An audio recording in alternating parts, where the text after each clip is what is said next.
Hey guys, it's AmarRouh, and I've been thinking about you. How are you today? Have you checked in with yourself? Have you just checked in with that question? How are you today? And what's the truth? You don't have to do anything about the truth, but just allowing yourself the truth of how you are today can be enough, especially when you feel you're not when you especially when you don't feel resilient. And here's the thing is, you are always resilient, but you might not feel it or might not think you are, but you are. And so how are you today? What's the truth? Even if you don't feel like you can do something about it. And that's the starting point. And I've been thinking about something that I want to share with you that can maybe sometimes get in our way when we're intelligent, sensitive, caring, good at what we do, and can sometimes then feel stressed or stuck or not know how to move on because we're actually so good at what we do. And by that I mean, what are you good at? What are the things that your natural traits that you're good at that can sometimes be to our detriment? So, and it kind of made me think about Superman. And if you know Superman, you might not, but if you know about Superman, you know that he's a superhero with superpowers, and he also has his kryptonite. And his kryptonite is his weakness. It's something that makes him lose his superpowers, and to the point where he's just like everybody else. He's immortal and is in danger, and his life is threatened when he's around kryptonite. And it got me thinking about what are your superpowers and how can they also be your kryptonite.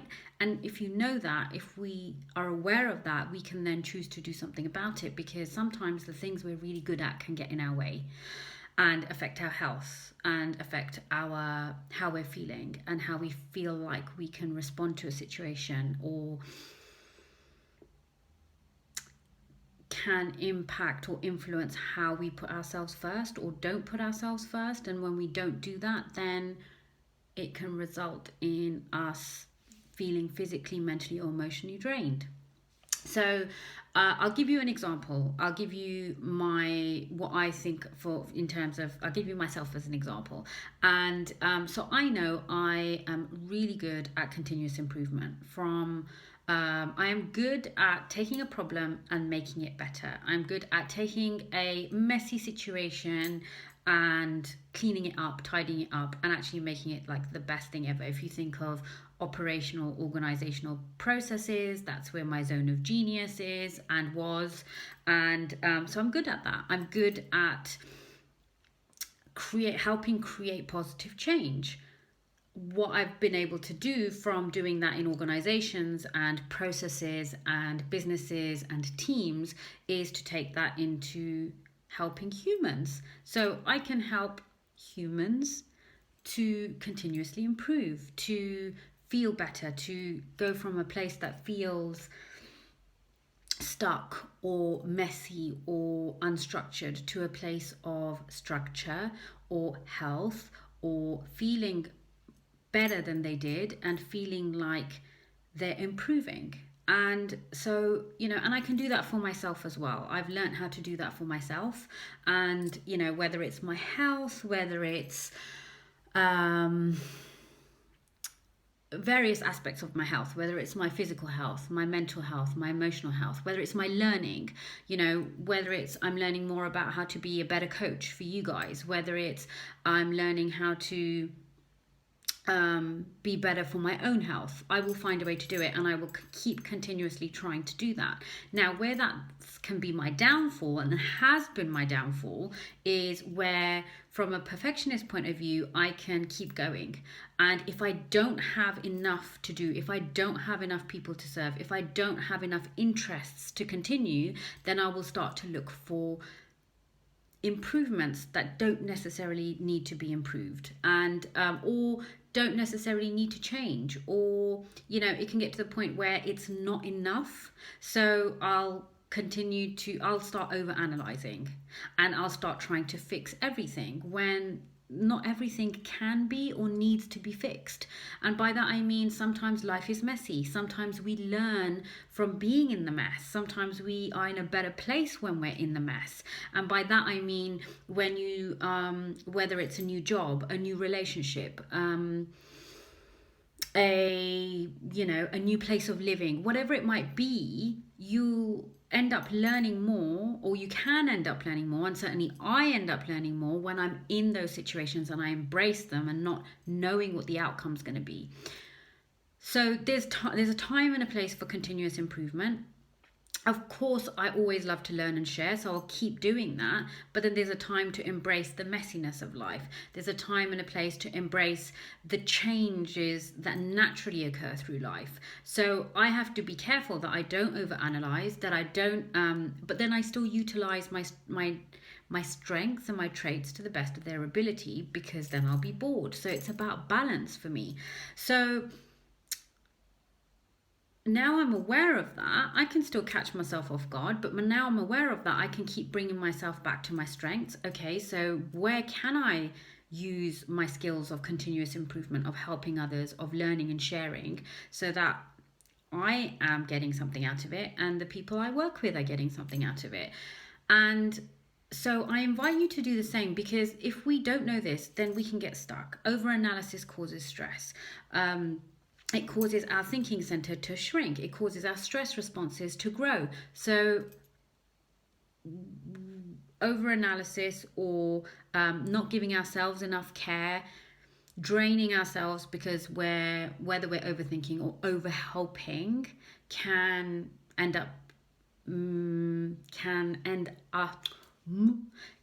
mean that we end up feeling unhealthy, or feeling like we need to do more for ourselves and keep pushing ourselves. So what is it for you? So maybe you feel similar. Maybe you're what is it that you feel like you're really good at? What is it that you naturally tend to do? It might be that that's the work you're already doing. It might be how much you care for other people, and then that can turn into overcare. And I've talked about that in a previous video, so you can go look that up.